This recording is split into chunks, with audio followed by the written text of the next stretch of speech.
terminal.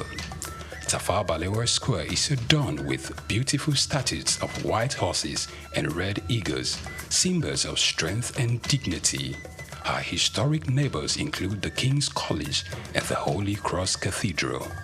Tafawa Balewa Square hosted some of the country's memorable events such as the Independence Day in 1960 when Nigeria gained independence from Britain, the Armed Forces Remembrance Day, which is celebrated annually on January 15. The edifice is a national cultural asset. Tafawa Balewa Square, Souk Enlightenment. The National Theatre, Igomu, built during the military regime of Olusegun Obasanjo and finished in the time for the Second World Festival of Black Arts and Culture, Festac, in 1977. The theater holds amazing treasures and memories. The artworks fill everyone with pride. The National Arts Theatre is visible from the motorway which connects Lagos Island and the mainland. The National Theatre is packed with the artworks of a legendary contemporary Nigerian artist, stained glass walls by Yusuf Grillo, sculptures and murals by Lamidi Fakeye, Erabo Emopai, and many others. It was put to full use for a month as one of the 4 venues of the Second World Black and African Festival of Arts and Culture, tagged Festac 77. The complex hosted 16,000 participants from 56 African countries and the diaspora in an unprecedented showcase of African music, fine art, literature, drama, dance, and religion. The National Art Theatre was built and designed by Techno Experts Troll, a Bulgarian company mirroring the Palace of Culture and Sports in Varna, Bulgaria. Completed in 1976, the building is one of the largest and most beautiful of its kind on the African continent. It consists of a central hall with 5,000 seats, a collapsible stage that can be quickly rebuilt, a conference hall with 1,600 seats, 2 large exhibition halls, and 2 cinemas with 800 seats each. The theater complex has a dressing room for artists, a garage, offices, coffee bars, and a buffet. It has indoor TV and radio systems, as well as booths with facilities for simultaneous translation of languages and hectares of lush green lawn around. The majestic structure sits in Igomu like a quiet mountain, mesmerizing visitors and passers-by. The National Theatre, Souk Enlightenment.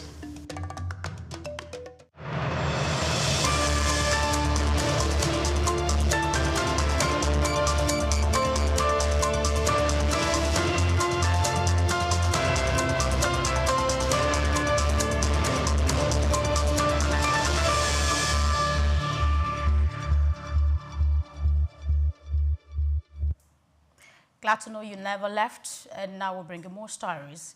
Angola will open its next oil and gas licensing round in the 4th quarter of 2025, offering exploration blocks in the Kwanza and Benguela basins. The announcement was made by the Minister of Mineral Resources, Petroleum and Gas, Diamantino Azevedo, during the Angola Oil and Gas Conference and Exhibition. He explained that the licensing round is aimed at sustaining the country's oil production above 1 million barrels per day beyond 2026, as Angola faces declining output from aging wells. Azevedo noted that the move is critical to ensuring energy security and attracting fresh investment into Angola's petroleum sector. He added that the upcoming round will also mark the final phase of the licensing strategy introduced in 2019, which sought to award 50 concessions nationwide. By offering new exploration opportunities, Angola hopes to strengthen its position as one of Africa's top oil producers while encouraging the development of under-re-exploited basins. The government is also working to balance output growth with long-term energy transition goals and of course, with long-term energy transition goals. Away from that, China has significantly increased its soybean imports, reaching a record 12.28 million tons in August, as it seeks to guard against potential shortages while its trade dispute with the United States drags on. The move highlights Beijing's effort to secure food supplies and strengthen local availability before American exports start to dominate the global market in the coming months. As the world's largest soybean consumer, China relies heavily on imports for animal feed and food processing. By stockpiling, it aims to reduce exposure to trade uncertainties and price swings linked to geopolitical tensions. The timing also suggests preparation for seasonal shifts in supply, with U.S. shipments expected to rise during the final quarter of the year. Analysts noted that while the strategy provides short-term security, it also underlines the country's vulnerability to external supply shocks. The reliance on soybeans for its livestock and food industries means China will continue to balance between diversifying sources of supply and navigating its strained trade relations with Washington. And now China has announced that Russian energy companies will now be permitted to use bonds denominated in renminbi, a move that underscores deepening economic ties between the two nations. The decision effectively paves the way for Russia's re-entry into China's domestic bond market, a step viewed as strategically significant in light of Moscow's geopolitical isolation following its actions in Ukraine. The policy shift is expected to provide Russian firms with alternative financing channels while reinforcing the renminbi's role in international trade and investment. Analysts note that by granting access to its bond market, Beijing is not only strengthening bilateral energy cooperation, but also expanding the use of its currency in global finance. For Russia, the development offers a vital lifeline aimed amid Western sanctions that have limited its access to traditional capacity markets. For China, it reflects a broader push to diversify economic partnerships and assert its financial influence. The move signals an evolving alignment between Beijing and Moscow in both energy and financial markets. Moving ahead, South Korea has called on the United States to allow hundreds of its citizens recently detained in a large immigration raid at a car battery plant to re-enter the country after their return home. The foreign minister is expected to meet U.S. officials this week to press for streamlined visa access for Korean workers and to ensure no longer-term penalties are imposed on those affected. The arrest involving around 300 South Koreans came during the largest single-site enforcement operation in U.S. immigration history and sparked dismay in Seoul. Many of those detained were linked to subcontractors supporting the multi-billion-dollar project and are expected to leave on a chartered flight described as a voluntary departure. Lawmakers suggested visa overstays and business visa misuses may have led to the crackdown. Officials in Seoul stressed that their priority is protecting workers from personal disadvantages and securing smoother future entry processes. The incident has raised concerns over potential strain on U.S.-South Korea economic ties, particularly as both nations are pushing deeper trade and investment cooperation in high-tech and clean energy industries. Still in the news, Indonesia's newly appointed Finance Minister, Pubaya Yudi Sadewa, has pledged to accelerate growth and boost Southeast Asia's largest economy following his inauguration in Jakarta. Speaking after being sworn in by President Prabowo Subianto, Pubaya said achieving up to 8% growth was not impossible, stressing that both the private sector and government would need to play stronger roles in driving expansion. His appointment follows a cabinet reshuffle that saw the removal of respected former Finance Minister Sri Mulyani Indrawati amid concerns over slowing economic momentum. Pobaya, an economist with a track record in policy advisory, is expected to introduce measures that stimulate investment, support domestic industries, and attract private capital into infrastructure and manufacturing. Analysts say the reshuffle signals the president's urgency to drive a stronger growth as global uncertainties weigh on trade and investment flows. The minister's tenure will likely be marked by balancing fiscal discipline with exemptionary policies designed to spur job creation and boost household spending. Observers note that his success is energizing the economy will be critical to maintaining investor confidence and sustaining Indonesia's long-term development goal. And now Thailand's new Prime Minister Anutin Chanvirakul has pledged to revive the economy and calm tensions along the Cambodian border following his recent endorsement by the king.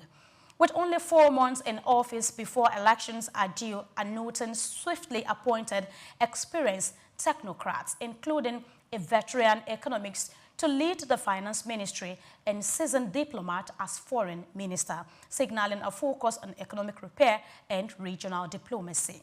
The government is expected to introduce short-term stimulus measures to support household spending and repackage stalled projects aimed at boosting growth. Analysts suggest that monetary policy may also play a role, with the central bank likely to consider interest rate cuts to stimulate demand. Thailand's economy has struggled to keep pace with regional peers, with growth slowing to 2.5% last year and forecasts pointing to weaker momentum in the second half of 2025. Beyond the economy, Anutin's administration must navigate delicate relations with Cambodia after recent clashes that displayed tens of thousands. Both governments have expressed willingness to restore trust and stabilize their shared border. Anutin emphasized a commitment to peaceful solutions, stressing that national security and diplomatic engagement will guide his approach to the crisis. Moving ahead, Philippine President Ferdinand Marcos Jr. has announced that flood control projects will not receive new allocations in the 2026 national budget, citing corruption concerns linked to such infrastructure works. He explained that the 350 billion pesos, about $6.2 billion already allocated for flood control in 2025, would be carried over into the following year to continue ongoing projects without fresh budgetary provisions. The decision follows mounting scrutiny of how flood control funds have been managed, with allegations of misuse raising questions about transparency and accountability in infrastructure spending. Marcos emphasized that the government would prioritize competing existing projects before considering additional funding requests.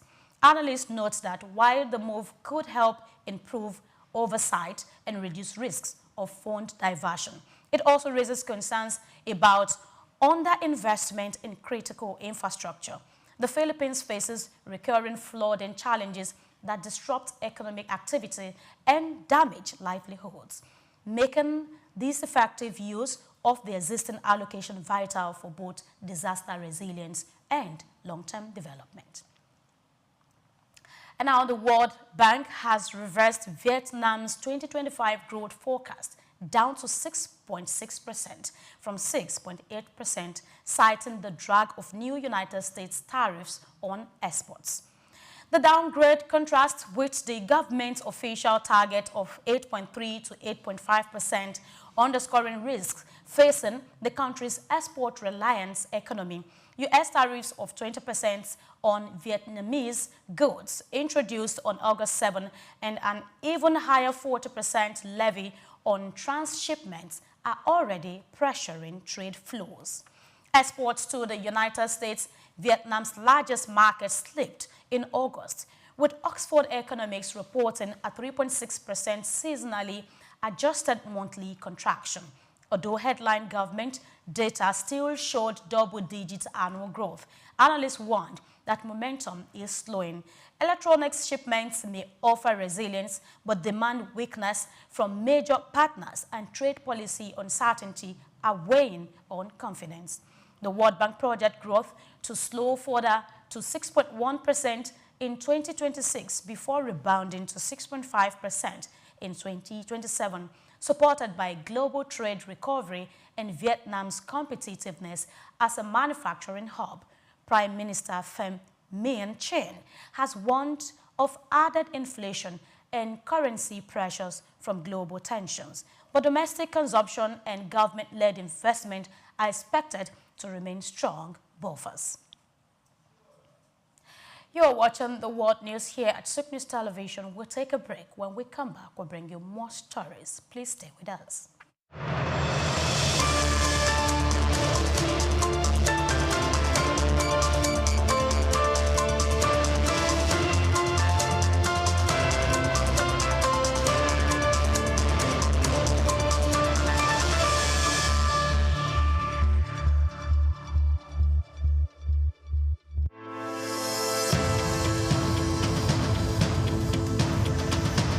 Nigerian leather industry has a storied history, particularly in the northern parts of the country, where the art of leather farming and crafting has been perfected over centuries. Traditionally, leather was used primarily for functional items like sandals, bags, and saddles, with little emphasis on fashion.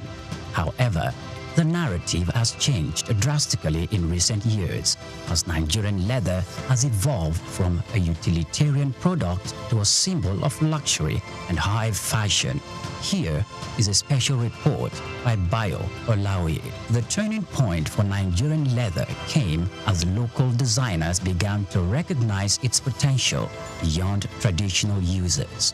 They started to experiment with new designs, creating products that appeal to the modern consumer while maintaining the heritage of craftsmanship. The result has been a wave of leather products that are not only functional, but also stylish and desirable on the global stage. One of the key factors driving the revolution is the exceptional quality of Nigerian leather. Known for its durability and unique texture, Nigerian leather, particularly from goats and cattle, has become highly sought after by fashion houses both within and outside Africa. This demand has encouraged local artisans to up their game, focusing on quality control and finishing techniques to meet international standards. Moreover, Nigerian leather products have benefited from the global trend towards sustainable and ethically produced goods. Consumers are increasingly turning away from massively produced items in favor of the handcrafted, sustainable alternatives. Nigerian leather made using traditional methods with minimal environmental impact fits perfectly into this narrative. This has opened up markets for Nigerian leather goods, particularly in Europe and North America, where there is a growing appreciation for products with a story and a conscience. The rise of Nigerian leather on the fashion scene is also closely tied to the country's booming creative industry.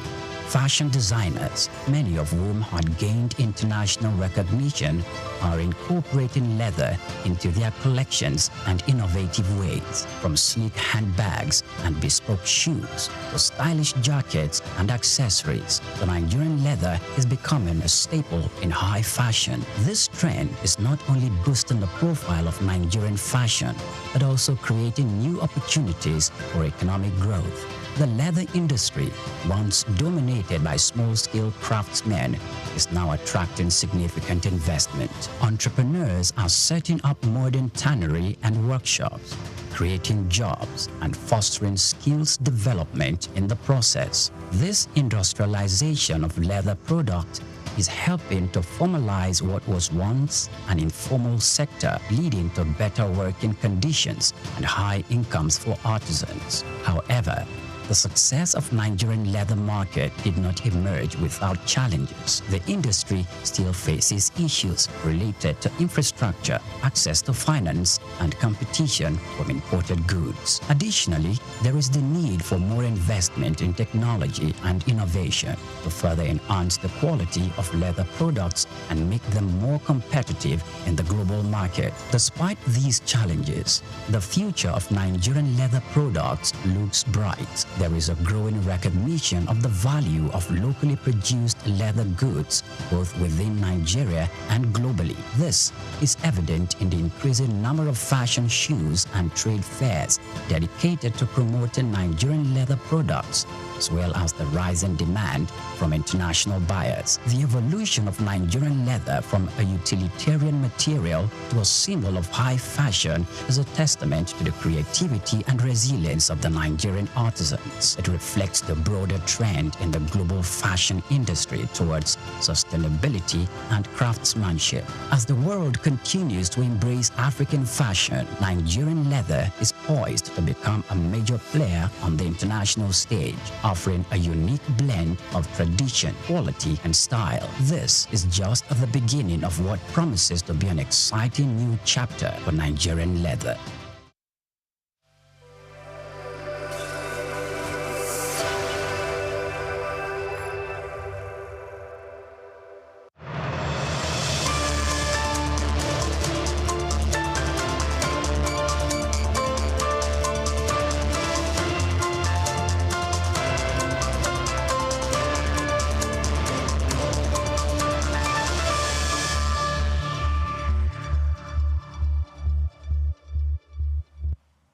Thank you for staying with us. Now to more stories. German exports dropped unexpectedly by 0.6% in July 2025, led by a steep 7.9% fall in shipments to the United States, according to new data from the Federal Statistics Office. Analysts had projected a slight increase, but fresh U.S. tariffs on European goods weighed heavily on demand. Imports also slipped by 0.1%, having Germany with a trade surplus of 14.7 billion euro, down from 15.4 billion euros in June. While exports struggled, industrial production in Europe's largest economy rose by 1.3% during the same month, surpassing forecast. Growth was partly supported by revisions in the automotive sector, following a milder decline in June than initially reported. Economists believe interest rate cuts and fiscal stimulus could further boost output, although weak export orders remain a drag.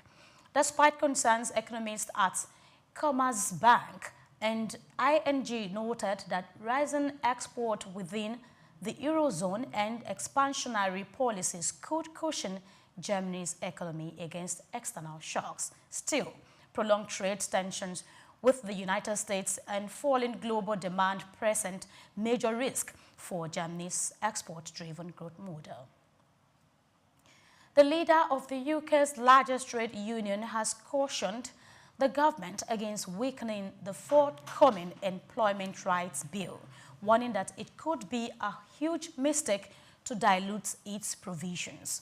Unison General Secretary Christina McAnee voiced concerns that the government may no longer be fully committed to the legislation following Angela Rayner's departure and the recent cabinet reshuffle. Her remarks echo similar worries raised by other unions, who fear the bill could be watered down before its passage into law in the coming weeks. The bill, if implemented in full, represents one of the most significant overhauls of workers' rights in decades. It includes stronger protections against unfair dismissal, an end to exploitative zero-hour contracts, and measures to improve job security and workplace conditions for millions of employees. Union leaders argue that rolling back the proposals would undermine workers' trust and stall progress on labor reforms. They are calling on the government to honor its commitment and deliver the bill as originally promised. The UK government has announced a €182 million investment to establish 5 new technical colleges aimed at training workers for defense sector jobs and driving military innovation. The initiative, unveiled on Saturday, will focus on developing critical skills for the industry, including submarine engineering, cyber warfare expertise, and advanced welding, alongside the new colleagues. The new college, the program will fund thousands of short courses designed to help defense employers rapidly upskill both the recruits and existing staff in high-demand technical areas. According to the government, the colleges will play a pivotal role in ensuring the UK maintains a strong pipeline of skilled workers to support its defense capabilities and emerging security needs. Applications for the training program are expected to open before the end of the year, with the 5 colleges scheduled to begin operations in 2026. Officials stress that the project will not only boost the national defense readiness, but also create employment opportunities and strengthen the UK's position in global defense innovation. Still in the news, the United States has introduced stricter rules for non-immigrant visa NIV applications, requiring applicants to schedule their interview appointment only at the U.S. Embassy or consulate in their country of citizenship or legal residency. The U.S. State Department confirmed that the new directive takes effect immediately and applies globally across all categories of non-immigrant visas. These include student visas, business and tourist visas, temporary worker permits, and fiancés visas. Previously, applicants could take advantage of shorter wait times by traveling to third countries to secure quicker interview slots, a practice that gained traction during the pandemic. At the time, many Indian applicants in particular opted for this workaround as interview backlogs at home stretched to nearly 3 years. The State Department said the change is aimed at standardizing procedures, improving efficiency, and ensuring that applicants are assessed within the context of their home country or legal residence. The move, however, may extend waiting periods in countries with already high application volumes. Oil prices rose by nearly 2% on Monday, reversing part of last week's losses after investors judged the latest OPEC Plus production increase to be smaller than anticipated. Brent crude traded at $66.78 a barrel, while U.S. West Texas Intermediate settled at $63.07, both recovering more than $1 from Friday's decline.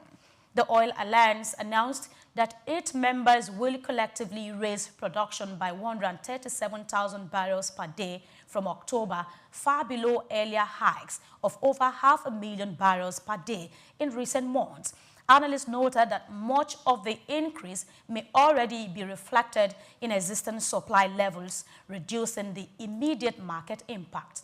Additional support for prices came from expectations of tighter global supply if the United States imposes new sanctions on Russian oil buyers. The move follows intensified fighting in Ukraine and raised concerns of disruptions to crude flows. Market analysts said upcoming geopolitical developments combined with seasonal demand patterns will continue to shape oil price direction in the week ahead.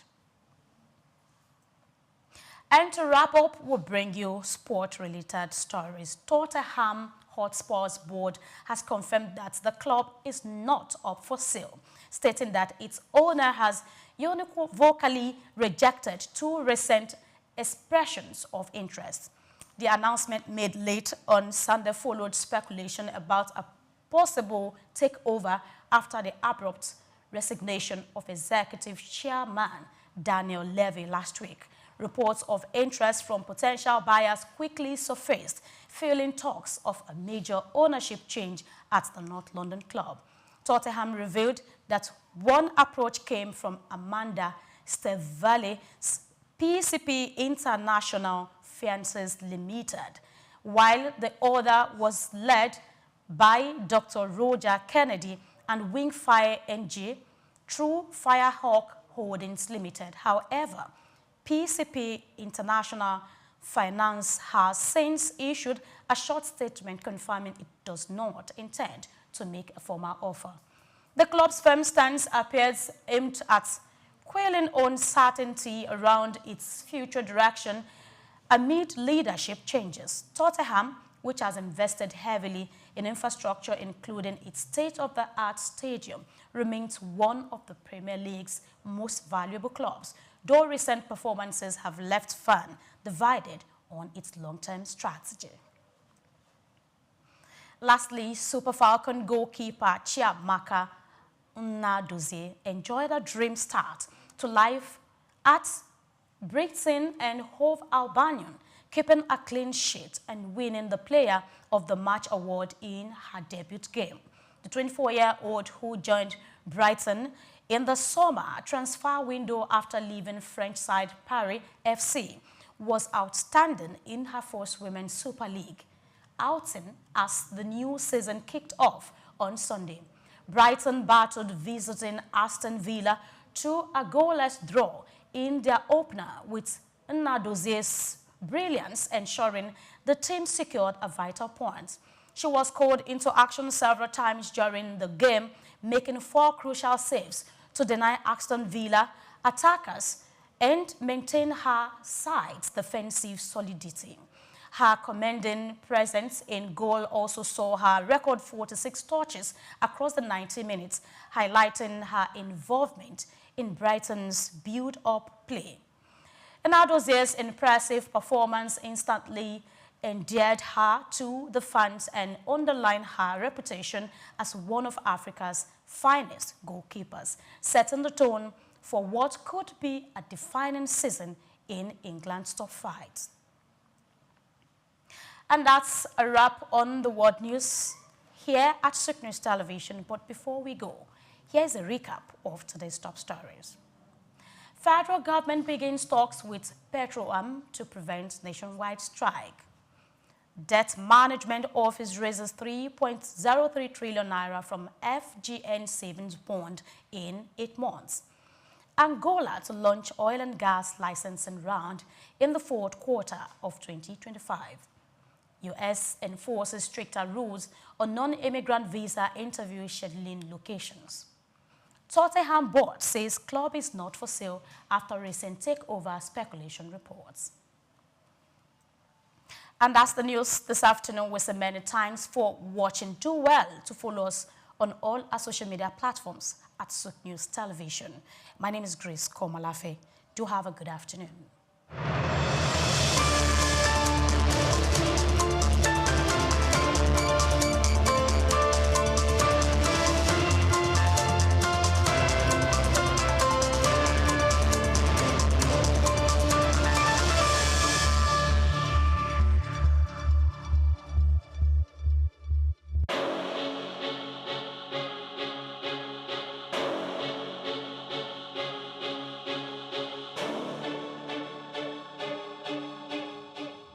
Elon Musk is a visionary entrepreneur leading innovative ventures in technology, space exploration, electric vehicles, and renewable energy.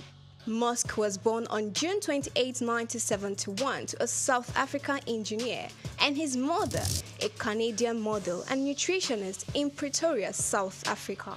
His talents for computers and entrepreneurship emerged early, and at age 12, he created and sold a video game.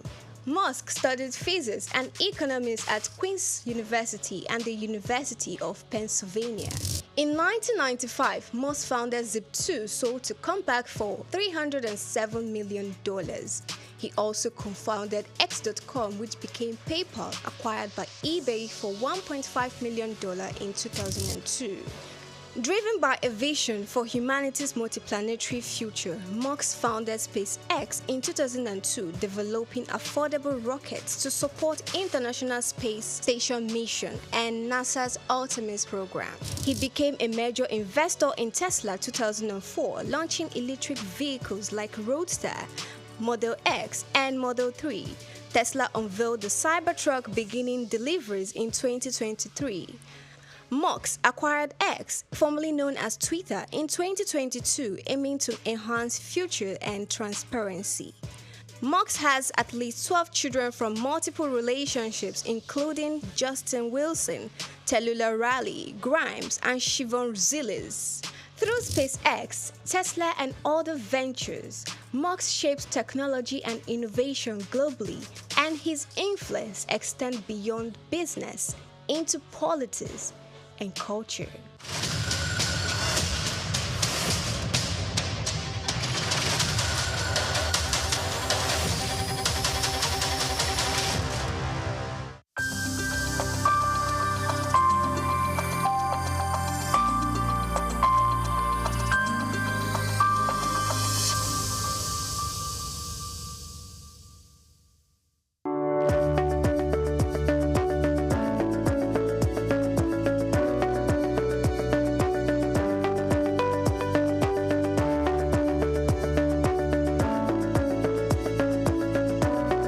I hail from Lagos State, from Isaleko. My father hailed from the Olumegbo family. I attended my primary, secondary education in Ibadan at the time because my mother was there. But my religious practicing was always done during the holidays at Holy Cross Cathedral. I was working in the sacristy. We used to prepare for the Mass on Saturdays, and we sell the news magazine on Sundays in front of the church. And I remembered fondly that we used to tease the man called Sunday Boku Boku at that time, and he used to run to chase us and throw stones at, how dare you call me Sunday Boku Boku. Those were fun times. Harvests, Corpus Christi. And I was born, raised, baptized, confirmed, married in the Catholic Church. But I got married to Engineer Larry Phillips, who is an Anglican. And I believe that in togetherness of family, it's best we all do things together. So I moved over with him against the doctrine of Catholic Church to the Anglican Church at Marina, where his family belongs and worships. I attended St. Luke's Demonstration School. We used to climb the mango trees, and there was a mixed school. We used to play at during break time. And in my secondary school was a Catholic school. And it's for you to be prim and prudish in life, and set you on as a lady. And I got some finesse from there too. And but the most interesting one, and the most that I can call a radical one, was my HSC in Olivet. We tried all sorts there. But it was fun and highly educative too. Sportsmanship was there. And from there, I proceeded abroad for my accountancy.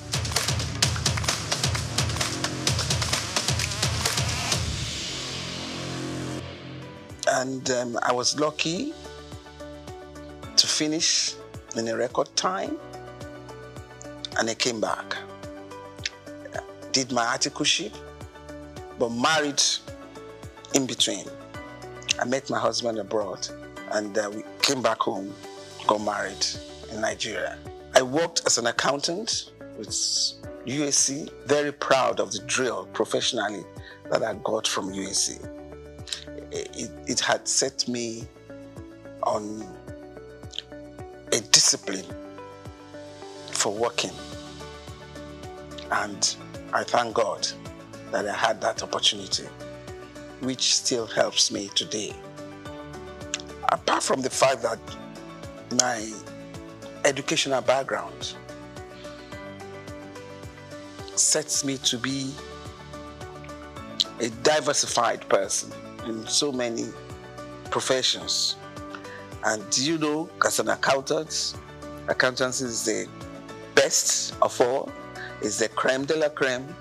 And I've been able to fulfill my professional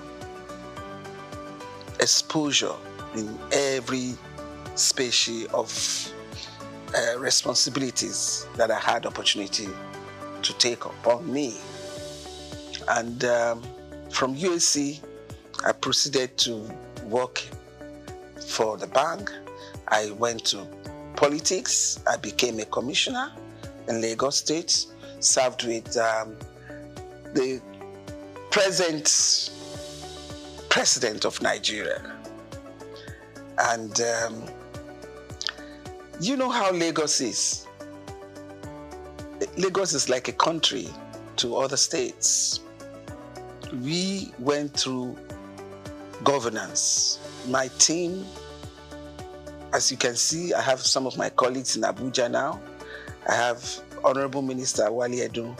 I have Honorable Minister Dele Alake. I have Honorable Minister Yemi Cardozo, and so forth. And I served in the bank as a director in Keystone.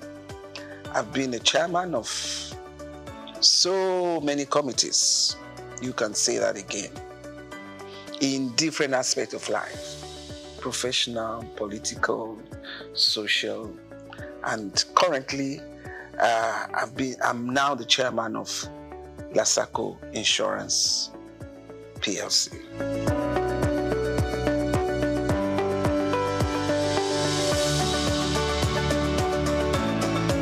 When I was growing up, it was so free and enjoyable. We can take off at 11, 12, escort your friends to Bangboshe here. We go and have the Mosa. We go to the stadium. I remember me in my teenage age, I used to go to Nikon Stadium here. We watch so many matches, and I used to be with those fans, you know, dancing and waving our fans, you know, and bazaars, Easter Mondays, Fela Sports, I mean, you name it. It was fun. But Lagos was good for all of us. It was cleaner. It was amazing. Security isn't much to fear, you know. You can just live the way you want. And money and values of life are completely different to what they are today. I was with my grandparents, and we had so many tenants, and we didn't realize they were tenants. We were all playing together, eating together, and we are still like one family today. But the story is not the same again. I wish one can turn around and change it, but we have all given our kids sheltered life for the fear of unknown. And I think the disadvantage is very grievous.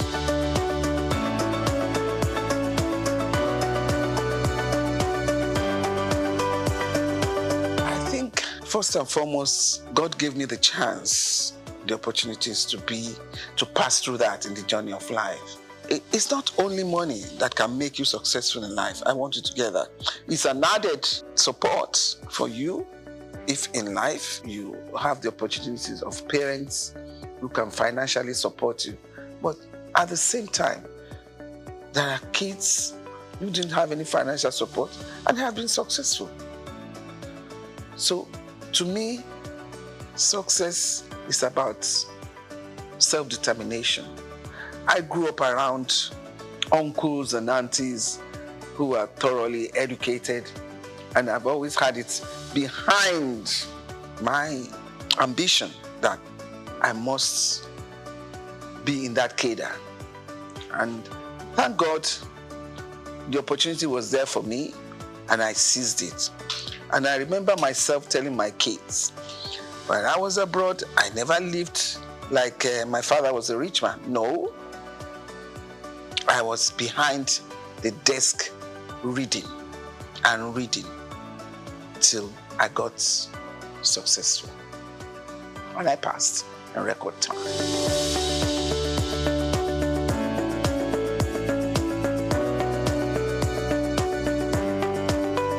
First and foremost, I think I'm a people's person. Secondly, my educational background. Thirdly, my pedigree.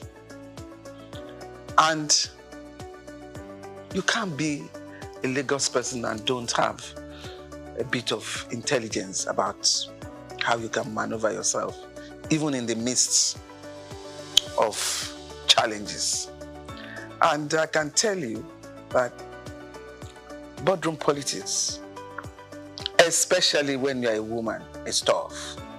But when you manage those that you sit around with, eventually, when they see that you're there to work, it has no business and basis for any other thing. I've had issues on boards because I'm female, and I put my foot down. It is the work we are doing. There is no gender sensitivity in this issue. Even in my early days as an accountant, when I head the accounting department, it was even tough at that level because the young accounting class, some of them can be daring to say, how can you talk to me like that? How can you make it? And I'll say, please, what do you mean? We need to get this target work done.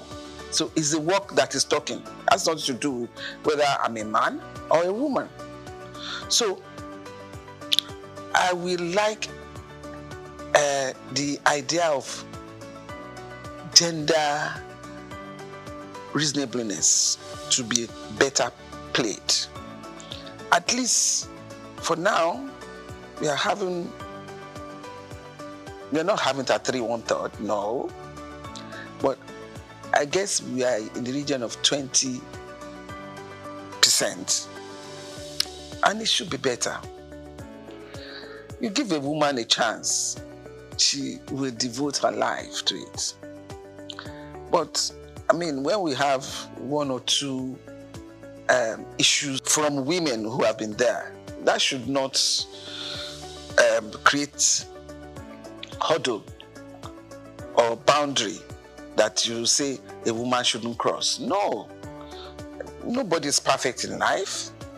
And I want to let you know, it's tough for a woman. These men, when it is a woman having a corrective measure to be taken, they do not handle it the way they do for the men.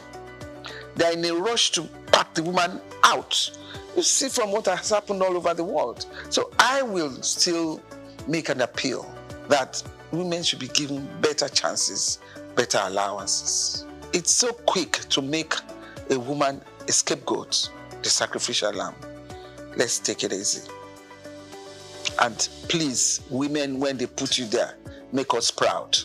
I should remember the other women coming after me.